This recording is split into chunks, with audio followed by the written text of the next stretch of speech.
It's officially a losing streak for the Charlotte Hornets after they dropped their game last night to the Houston Rockets. We continue the conversation. What's wrong with LaMelo? All today on Locked On Hornets.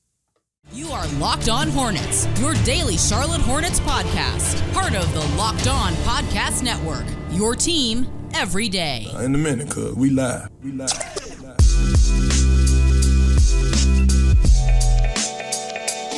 It's Locked On Hornets, part of the Locked On Podcast Network. It's your team every day. Thanks for making us your first listen. We are free and available anywhere you get your podcast, and that includes YouTube. Today's episode is brought to you by FanDuel. You can make every moment more right now. New customers get $150 in bonus bets with any winning $5 moneyline bet. That's $150 if your team wins. Visit FanDuel.com/LockedOn to get started. If you're watching us on YouTube, you can see Doug Branson, the curator of Every Hornets Boxscore.com, the substack, and also has a subtext where you can text him. It's like getting his phone number, and they can find that information on your Substack if you also want to give it to him here, Doug. Substack is everyhornetsboxscore.com. For the subtext, go to joinsubtext.com/LockedOnHornets. You can get a free trial, and you get game day info. You get text from me. It's great. It's cool. It's great right now. It helps right now. It helps you get through this period of time where it's not especially fun to watch the Charlotte Hornets on television, if you can even watch them on television. That's a big if these days. But it is fun to be around community. We all come together. We get through this together. Yeah, we'll get to the Bally's. Oh, don't you worry, Bally's. We'll get to you in just a moment. I got my eyes on you. Whew, no, I don't. I've got my eyes on your logo, just swinging back and forth, and that's about it. I'm Walker Mail. You can listen to me on the radio, Sports Radio, 92.7 WFNZ, every weekday from 12 to 3 p.m. So the Hornets, Doug, as you can see in the first bullet point with the little B emoji serving as the bullet point and everything, the Hornets are a friend to the winless. In fact, this is the third straight loss that the Hornets have suffered to a team that has not recorded a win yet. Now, at the beginning of the season, it's understandable because there's only been 2 games played. I mean, I guess it's a little understandable even to this point, but we're getting to a point where it gets more and more embarrassing. By the 5th game, there's a team that's 0-4. You allow that team to win its first game. Yeah, I mean, it's already not great. And this is the real disappointing part, Doug. When we looked at the schedule and did our big ol' schedule release episode, we both thought, wow, the schedule actually opens up pretty nicely for them. Right. That's something different. Usually the Hornets will have a tough schedule right out of the stretch. You'll have road games, or if you'll have a home game, then you hit the road. You have tough opponents immediately. That was not the case. We would compare that to Miles Bridges' initial suspension for 10 games. And we thought, man, even without Miles Bridges, the teams they're playing aren't stalwarts. And what can happen is they can at least tread water. Hell, can you get to 6-4 before Miles Bridges does come back? And then he can just be an added enhancer, and he can be an enhancer to what you're already doing. Yeah, after the Hawks game, it's not been pretty, and it wasn't even a pretty win against the Hawks. The backcourt just didn't shoot very well, but it's been rough, Doug, especially after that debut they had at the Spectrum Center. No, yeah, I mean, I think what's disappointing is that this team is relatively healthy. They've got some key injuries that I think were particularly showing in this one, where they allowed the Houston Rockets to make 21 three-pointers on 57% shooting, and you go, man, where's the perimeter defense? Well, 2 of your players that you would count on for perimeter defense, and Frank Ntilikina and Cody Martin, are both on the bench, with Frank Ntilikina, the timeline there being, weeks. Cody Martin, just a big old question mark on when or if he's going to suit up this season. And so, those are obvious, but there are depth issues, there are offensive issues, there are defensive issues, and they're not really in sync. Sometimes they play well offensively, sometimes they play well. I mean, they opened the season playing well defensively, but not playing well offensively. Now they're playing well offensively and not playing well defensively, and all of it equals that this team is not right. It's not, and it's not a very good basketball team right now. And you can't get around that, especially when you lose to two other teams that are expected to be at the bottom of their respective conferences in the Detroit Pistons and Houston Rockets. I think when your $200 million man is struggling as much as he is, and you're a team that doesn't have a lot of star power, it's going to lead to a lot of losses. And that's what's going on. We'll get to the discourse surrounding LaMelo's struggles. But in this game against Houston, the overall percentage isn't bad. He shot 7 of 15 from the field. He was 2 of 6 from three-point range. He hit those 2 back-to-back three-pointers. In crunch time, I mean, when the Hornets were attempting to come back, that's when LaMelo hit a couple of threes from atop the key. 5 assists, 19 points. But Doug, I think you and I would both agree. I think most people would agree. You know, the last couple of shots that he hit, it saved his box score, but not a great game from LaMelo. I continue to think he's laboring when driving to the basket. It just doesn't look the same. I think we talked about it before we hopped on. The passes, they're not as crisp. Yeah, man, LaMelo does not look like the LaMelo that we saw even in 36 games last year. Even when he would return from injury, there might be some rust, but it wasn't this bad that I can remember. Like, he was still a good player in those 36 games that he played. He just didn't play as much. And if we felt that was why people forgot how good he was, because he didn't play as much, but he was good when he was available. Man, he's still trying to come back from that injury, according to Steve Clifford. Yeah, he was averaging over 23 points a game last season in those 36 games. And pre-fracture, that period right before the final ankle fracture that ended his season, he was playing at an all-NBA level. I mean, we were super excited about what it meant for him and for the Hornets if he were to get back to 100% health and get started.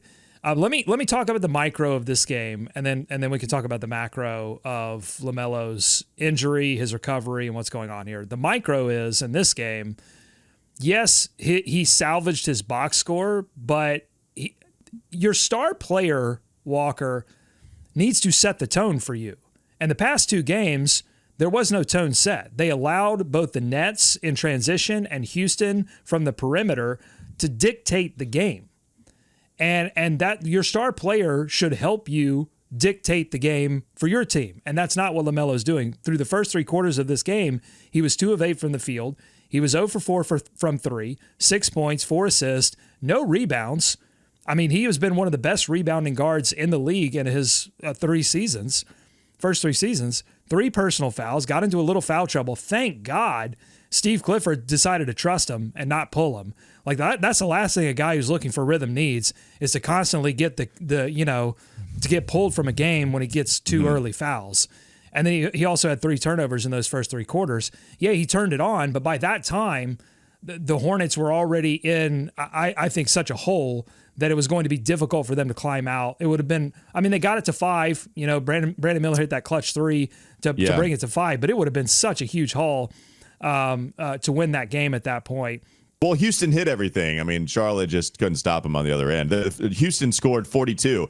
The Hornets scored 41 points in the fourth quarter, and they still lost that game, and they still lost that quarter.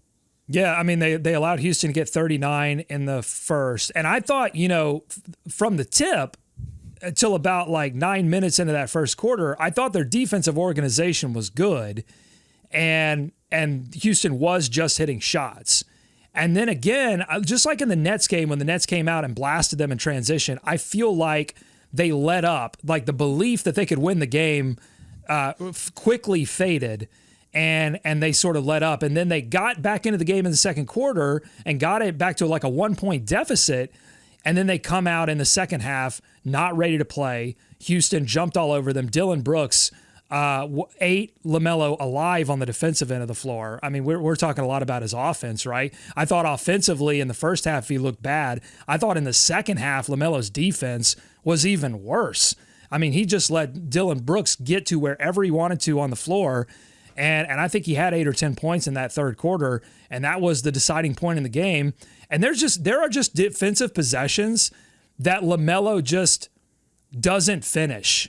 And there were closeouts that he just didn't make. And it is extremely frustrating. And I mean, look, I'm willing to give leeway on some of the rhythm stuff.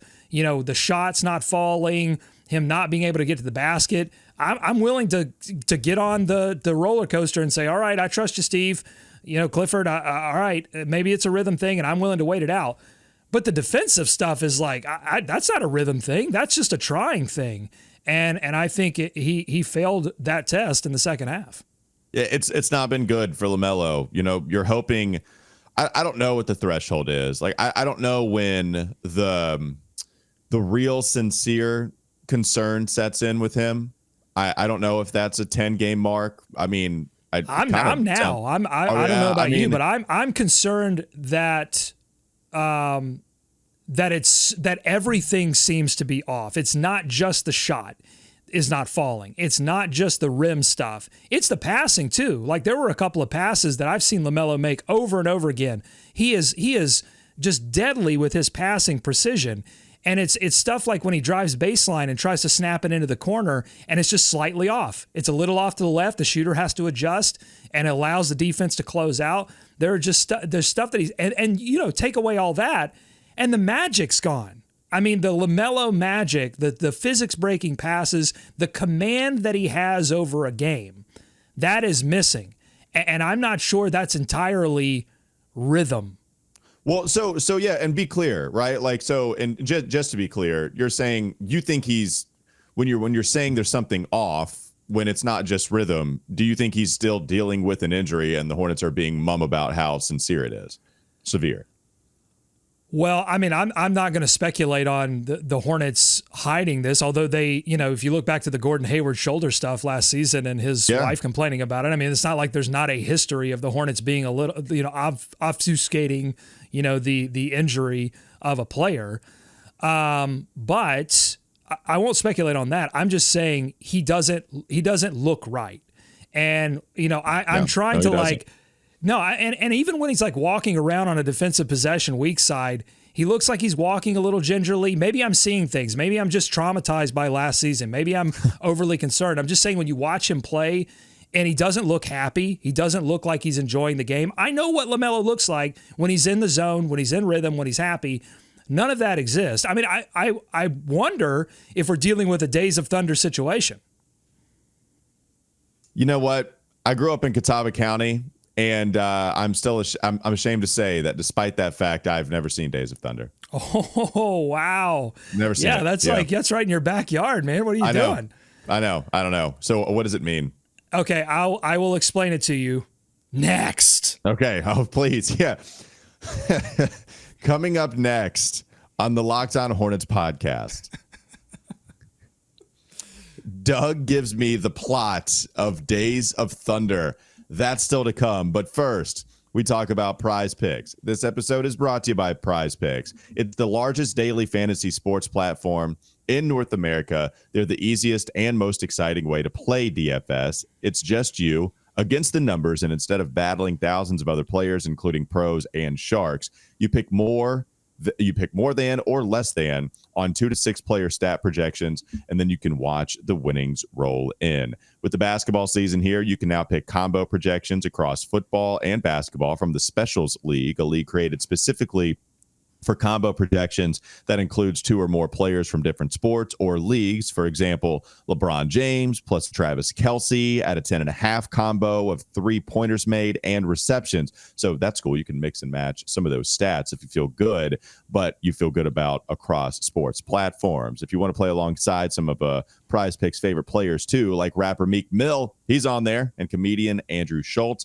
you can now find community plays under the promos tab of the app, and then you can view the entries from some of the biggest names in the Prize Picks community each and every week. So go to prizepicks.com/LockedOnNBA and use code LockedOnNBA for a first deposit match up to $100. Once more, you can go to prizepicks.com/LockedOnNBA and use code LockedOnNBA for a first deposit match up to $100. More Locked On Hornets coming up. All right, Doug, I am clicking on the Days of Thunder title next to Wikipedia. I'm scrolling past all the reception, and I'm clicking on the plot. Doug, what does the plot tell me about Days of Thunder? Well, Tom Cruise plays Cole Trickle, a IndyCar open wheel driver turned NASCAR driver, and in the movie, in the first part of the movie, his villain, his antagonist, is a guy named Rowdy Burns, and he and Rowdy get in a pretty big wreck, and Cole has to spend some time on the injured list of NASCAR, and so does Rowdy. But Rowdy gets a little bit more hurt and has like a brain vessel thing going on that's going to essentially end his career. And it really shakes Cole's confidence down to the core. And Cole is replaced by another driver and then gets kicked off his team. And then he has to find another team and he has to get back out on the racetrack. But the plot is, he's seeing ghosts out there, right? His confidence is shaken. He's not going to be able to drive through the smoke of that next wreck and make it out on the other side because he's going to be too scared to race. And so I just hope that we're not dealing with a player in LaMelo that has spent a lot of time being healthy, being amazing, being incredible, his body allowing him to do things on the basketball court that not a lot of people can do. And then that ankle gets fractured. And then he spends a lot of time not playing basketball. And then suddenly a lot of things change. And humans, naturally, don't deal great with change. And it can shake your confidence. And I really hope we're dealing with a rhythm issue. I hope we're dealing with a conditioning issue. Him not being able to get to the rim, his feet looking like they're in concrete. I really hope that's it. Because the other thing, it's something we've experienced with Frank Kaminsky. I think it's something we experienced with Malik Monk. That confidence thing, once it gets shaken, it's hard to get that back into the bottle and move forward. I hope we're not dealing with a Days of Thunder situation. You should have just gone Talladega Nights. Same storyline. Are we dealing with the Ricky Bobby situation? His confidence was shaken, but he came back and he would beat Jean Girard in a foot race on the racetrack. I went with the original, not the parody. I went with the original, which is the best. No, we just go Ricky Bobby, please. All right, relate to the kids, Doug. Come on, give the people what they want. We want shake and bake. We don't want Days of Thunder, Cole Trickle. We want Ricky Bobby. So we've got one rhythm situation going on here with LaMelo. At least if you let Steve Clifford tell it, he'll also tell you about Mark Williams being in a rhythm situation. So Mark Williams opens up the season, picking up where he left off in the sense that we continued to see him improve. I thought he was a lot more physical in that game against Atlanta than he had been the year prior. And he finished real strong. People were really excited about Mark Williams. Comes out, Steve Clifford says it's the best game Mark Williams had ever played in a Hornets uniform. The dude was fantastic. Doug, the next 3 games, he wasn't that. You're even talking about an 8-for-8 performance against the Nets when they go small. They don't have Nick Claxton. So offensively, Mark's able to punish him. And I don't even think that's a small thing. Like even in this game, you can see him with some of the lobs. We still haven't had that before. Mm. You still find value even offensively with him being the lob threat that you haven't had in a Hornets uniform. It just hasn't been there. But defensively, he ate Alperen Şengün up last year. Like how many blocks did he have in that game against Houston? 4 or 5. They were on Alperen. He was the better young center, flat out. Not the case this game. So the 2 games that you've had matched up against centers of the future, Jalen Duren a couple games ago and Alperen Şengün in this game last night, Mark Williams got flat out beat. He got punked against Jalen. And then in this one, at the end, Şengün just put him in the spin cycle. It was one-on-one, ISO, post move galore. Mark, and Şengün is going to have the lower center of gravity. He's going to put his body into Mark. Had a little bit of a tough time dealing with that. He had a hard time dealing with that too. But also Şengün just kept putting moves on him and he scored. And those were clutch situations. And Mark just couldn't stop him. It's been not a great defensive performance, despite him shooting just under 80% from the field. That's going to happen when you get a lot of dunks. But even still, it was not anywhere near the impact that he had in the first game. Yeah, the problems with Mark Williams are layered. He's not, his percentages are great, but in the past couple, he's been either limited by foul trouble or limited by the fact that they don't have a great pick and roll player right now. LaMelo was already struggling in that area and was supposed to make an improvement, and they're just not running a ton of pick and roll for Mark. So he only gets 4 attempts in this game.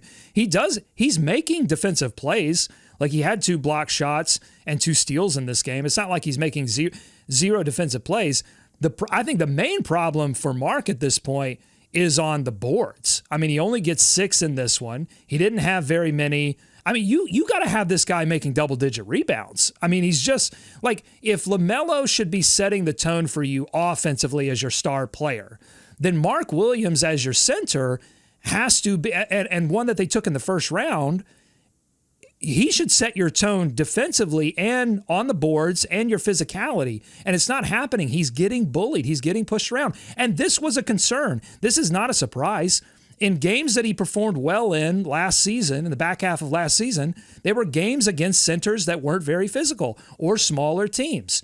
And the games that he struggled in were against teams that had a little bit more physicality. And now he's being challenged both because the Nets went small and forced him to guard uncomfortably up top shooters.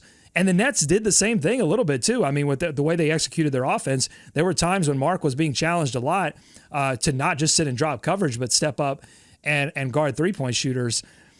And yeah, so far it has not gone well. That's why, like, when people ask me, like, what's going on with the Hornets? It's like everything. Like, LaMelo is not who LaMelo should be, so offensively they're struggling.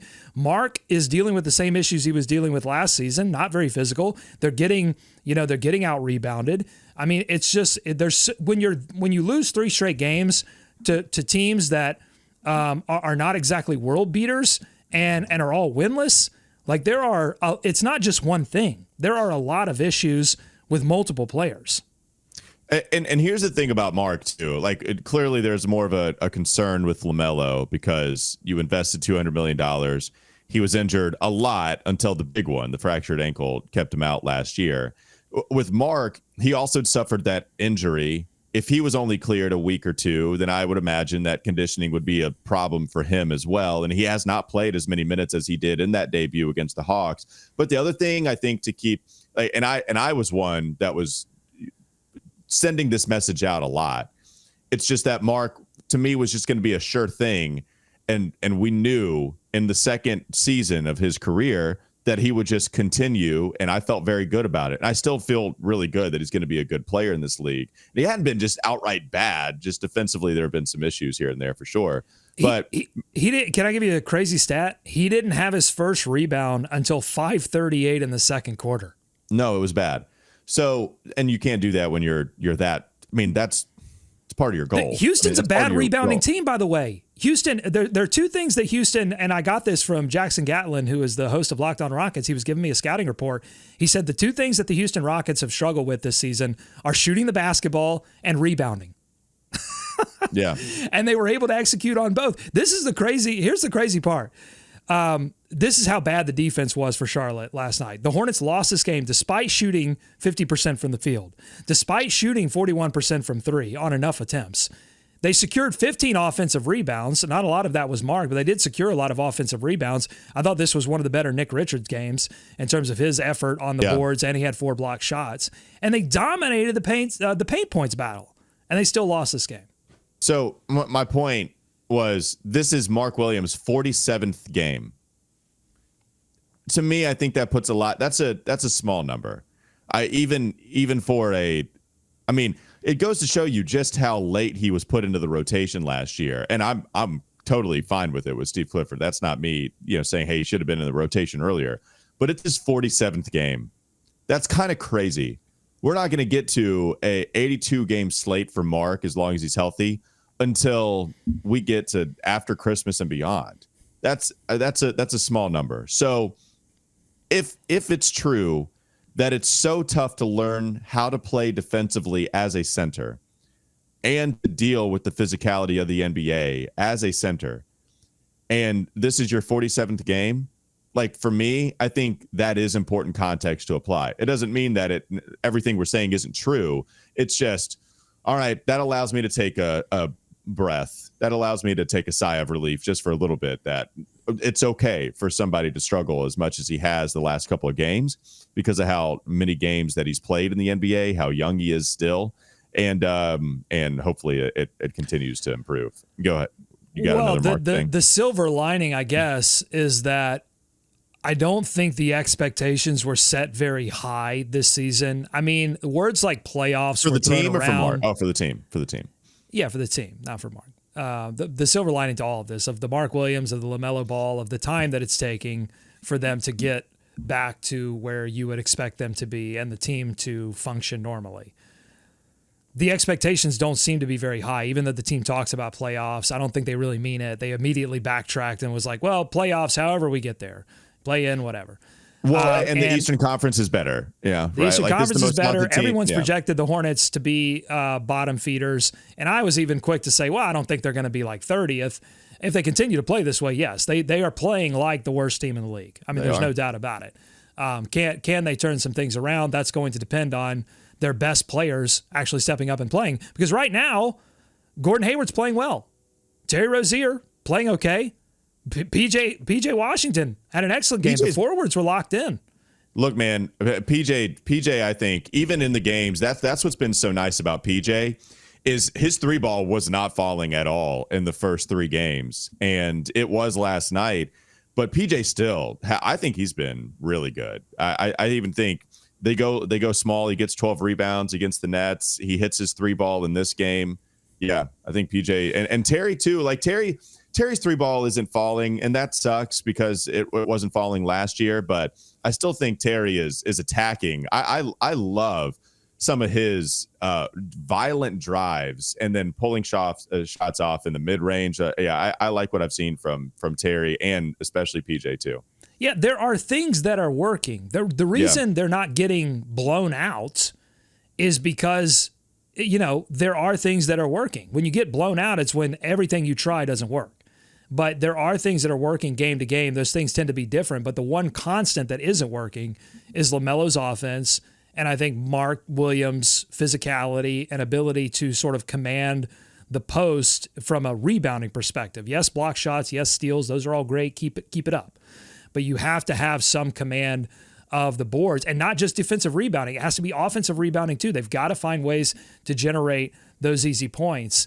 And that will lead to long-term success. But there are things that are working. So, if they can get back, then there's a chance the Hornets can turn this thing around. And look, Clifford said after the game, he's not going to overreact. I wouldn't expect a starting lineup change anytime soon. And this is actually, the quote's pretty great. He said, "The worst thing you can do is overreact. We've played 4 games. The level of competition goes up. Maybe that's what we need." That's a bold statement to say the Hornets at this moment in time, they need to play better competition. Love it. Whew. Love it. Yeah. All right. I'm scared. I'm scared of that. Coming up next on the Locked On Hornets podcast. I want to give one more shout out to something else that's been going right so far this season. And then we'll get to the disaster that is Bally Sports. It's been atrocious. If you've been able to watch the games, then it probably isn't through that app. And if it is, then it's only in the second half. We'll talk about it in a moment. Thanks to FanDuel for helping us out this episode. This episode's brought to you by FanDuel, and you can score early this NFL season with America's #1 sports book. Right now, FanDuel new customers get $150 in bonus bets with any winning $5 moneyline bet. That's $150 if your team wins. If you've been thinking about joining FanDuel, there's no better time to get in on the action. The app is so easy to use. There's a wide range of betting options, including spreads, player props, over-unders, even more than that. I know I took full advantage in my 4-leg parlay yesterday that I did not get. I had the Hornets winning. You want to recap the parlay and where we all stand real quick? Yeah, let's do that with our partner in FanDuel, because it wasn't pretty for me. But shout out to Rod, too, who helped David get a win yesterday. Yeah, Rod picked for David. It was GPT, and ChatGPT picked the Rockets -2.5. So that hits. So he gets 91 cents on that. You had the 4-leg parlay. That was Hayward 10+ points. That hit. Mark 8+ rebounds. As we just discussed, that did not hit. Melo's 6 assists. I think he was sitting on 5. Or did he end? No, that did not hit as well. Didn't hit. He ended on 5 assists, so that didn't hit. And then, of course, you picked Hornets to win. That did not hit. And then I picked Hornets to win. That didn't hit. And LaMelo high score, as we just discussed in the show as well. That didn't hit. So do better than me and Doug on FanDuel by visiting FanDuel.com / let me pull it up right quick because I'm tired of all the losing. On. Yes. / locked on. Yes. Visit FanDuel.com / locked on and kick off the NFL season again. FanDuel.com / locked on. FanDuel, the official partner of the NFL. More Locked On Hornets coming up. Doug, I understand you have some information that might make me feel better about losing 3 of the 4 legs of my parlay yesterday on FanDuel. You have a good friend who was also on FanDuel and took a 4-leg parlay, same game parlay on the Hornets. 2 of the legs hits. I don't recall at this time what those 2 legs were, but those were in the bag. And all he needed at the end of the game, as the Hornets were rallying, this was not out of the question, all he needed was 1 Gordon Hayward 3 and 1 more assist from because he took the 6+ assists for LaMelo. He just needed 1 LaMelo assist and 1 Hayward 3. He got neither, and it was a bet that would have cashed out at like near $600. So it was more than the $240 I was set to win. Well, $2.40. Yes, it was significantly more than the $2.40. That's right. That you were set to win. We're playing with small numbers, and we're losing money for charity right now. But we're going to turn this thing around. Let me tell you, bet the buzz. We're going to turn this thing around. Yeah, I guess I forgot when this sounded like a good idea. You felt like you knew this team enough to bet on it and win. And that's not happening nearly as much. Real quickly, one other positive note. We wanted to say some good things are happening. Yep. What did you think about Brandon Miller last night, who got off to a slow start shooting-wise, but did hit the big 3 in the corner? Had another big opportunity. That went begging. But Brandon still, I think, in the second half, started to hit some shots and got in foul trouble early on. Yeah, got in foul trouble early on. You know, you love seeing him hit clutch shots because they are going to need a lot of that in the future. And to see that right now and to see him getting significant minutes in that position. And they did eventually go away from Mark and they went small. And Brandon Miller was part of that small lineup with Hayward and Rozier and Ball and PJ at the center position. I love the future prospects of that sort of small death lineup. Maybe at Brandon Miller at 2 as opposed to Terry, and maybe figuring out a way to get even maybe a little bit more size and length in that lineup. That's all exciting. I thought this game was really the first game where I'm like, wow, yeah, he's really rookieing out there on a few of these. Like he fouls a 3-point shooter, he gets into foul trouble. After the foul trouble, he checked back in and immediately got a defensive 3 seconds call. So it's just stuff that, again, you're going to learn. You're going to work that out of your game. He's so far ahead in so many other areas that I'm sure that frustrates Coach Clifford, who's trying to win games out there to save his job. But, I think fans that are looking at it long-term are going, okay, you ride that out. It's great that you can trust him in serious minutes, though. Physical team, too. At least you have physical players on this roster with Houston. Dylan Brooks, Fred VanVleet, Jayshawn Tate. And I think at any time, especially Jayshawn Tate, he's the guy that Brandon Miller drew the foul on, but it was him driving to the right, couldn't get past Tate, and then tries to settle for the mid-range, and then there's the foul, misses one of the free throws. But that's just what's going to happen. They're going to be physical with Brandon Miller all year long. And I think he's responded well to it. And then he was really frustrated after he hit that 3. He screamed a big old F-bomb after that. And I think that's because he was frustrated with the way he was playing. Yeah, 2 more things on Brandon Miller. One, he had a great play where good physical box out, gets the rebound, takes it coast to coast, looks for a pass. Really, he played it slow. He wasn't like going too fast. He wasn't looking only for himself. He was trying to see, hey, what's the best play? And he was like, oh, the best play is for me to take this in, use my length, get up, and get the layup, finger roll. Hey, stop ball. Every 5th grade coach in America always tells you, stop ball, stop ball. Nobody ever did it. Brandon Miller makes you pay. Well, they stopped Ball. They stopped LaMelo Ball. Or maybe LaMelo stopped himself. Nice. I'm not sure. Very nice. But, very nice. and the other interesting thing with Brandon Miller was there was a sequence. I'm not sure when this was. I think it was second half. But there was a sequence when he did a good job to stay in front of a smaller guard. I think it was Aaron Holiday. And he does a good job, moves his feet, stays in front of Aaron Holiday, forces Holiday to give it up. But in the forcing of giving it up, he gives it up to Şengün, and Brandon Miller has to switch on to Şengün. And then Şengün puts him in the spin cycle, uses his physicality to get to the rim. And it just made me think, like, it's really hard to guard in the NBA. Like, people make fun of the NBA for not playing defense.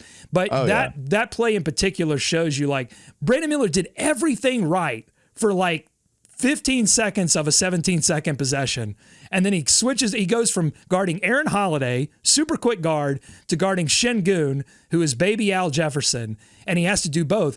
And yes, Şengün cooked him, but the fact that you even for a second thought, hey, I think he can handle both of these things is super exciting for his prospects. Well, I mean, and so all three body types. So Holiday, Şengün, and then we can remember on the short corner, he had to guard Jabari Smith, and Jabari spun baseline and had the kind of like the half-hearted dunk, but just lay in.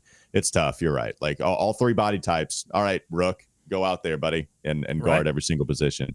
Okay, at least you were able to watch in entirety without any issues because of League Pass. Doug, is it weird to say that you have the better viewing platform watching through League Pass by leaps and bounds than what people in the very city that the Hornets play in, the very city that they play in, Doug, have to watch them through with Bally Sports? I never thought I would be thankful for League Pass because let me tell you, League Pass over the years has had their issues and still does have some issues, but nothing like the apocalypse that people are dealing with Bally's. Look, you pay them money. You probably pay them too much money, honestly. You do. I watched the Bally. Yeah.